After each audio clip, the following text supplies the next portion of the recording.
মাল মজাৰ মাল দিছে গেম আছে নেকি? পুৰা ৰেকৰ্ডিং কৰোঁ কৈছোঁ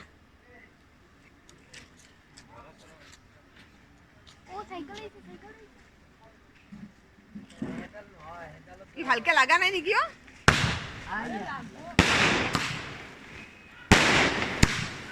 এতিয়া গোটেই কালিৰ পৰা পৰিব।